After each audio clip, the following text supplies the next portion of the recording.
Уулубуз жетип калды. Үйлөнтөлү деп атабыз.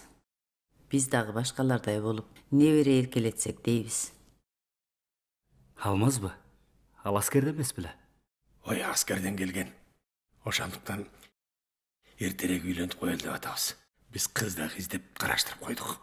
Теге кошунабыз Калипанын кызы жакшы келин болчу да. Ал мектепте окуйт го? Ал эрезеге жетип калды. Тың кыз. Бизге баатыр балдарды төрөп берет. Андан ары окуу эмне кылат? Кудайга шүгүр. Бизде мал десең мал бар, кирешебиз жакшы. Ал кыз эч нерседен кем болбойт. Мындай жашоого жетпей жүргөндөр канча?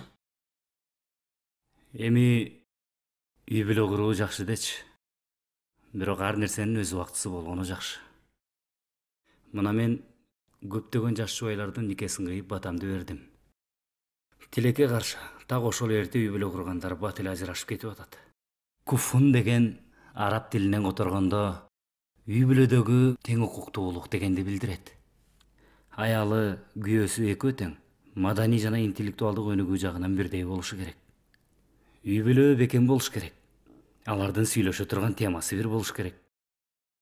Үй бүлө бекем болуш үчүн экөө тең даанышман болушу керек. 19-кылымдагы Осмон халифатында үй бүлө мыйзамында кыз бала 18-ге чыккычакты үй бүлө курууга акысы жок деп айтылган. Анын үстүнө азыр жаңы мыйзам кабыл алынган. Жашы жетелектердин никесин кыйуу кылмыш катары кабыл алынат. Эми кандай кылса жакшы болорун ата-энеси жакшы билет да. Кантип эле биз уулубузга жамандык каалайлы? Баары бир туура эмес. Бул иште шашкан болбойт. Силер небере жытын жыттайлы деп атасыңар. Бирок наристелердин өлүмү дагы ошол жаш кыздардын арасында болуп атканы бизди өкүндүрөт. Эне дагы, бала дагы экөө тең жабыркап калат. Анда биз башка имамга баралы, сөзгө келе турган бирөөнү табалы. Мен адамкерчиликтен тышкары мыйзам чегинде да иш алып барам. Ал эми мыйзамда болсо 18 жашка чейинки жаштардын никесин кыюуга тыюу салынган. Буга баш ийбеген имамдар да, буга жол берген ата-энелер дагы кылмыш жоопкерчилигине тартылып, 3 жылдан 5 жылга чейин эркинен ажыратылат.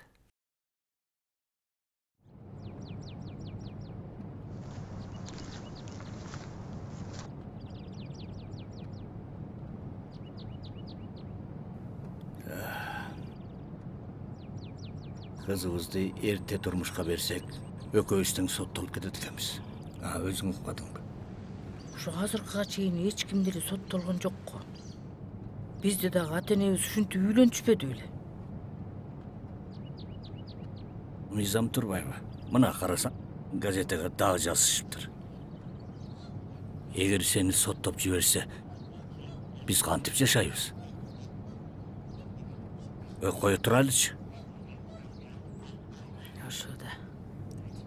Чын эле азыр заман такыр өзгөрүп кетти. Мурдагыдай эмес. Балким чын эле эски салттар менен жашаганга болбой калгандыр. Балким кое турарбыз. Мейли. Ата апа, чай кайнады. Чай ичип аласыздарбы? Жүр.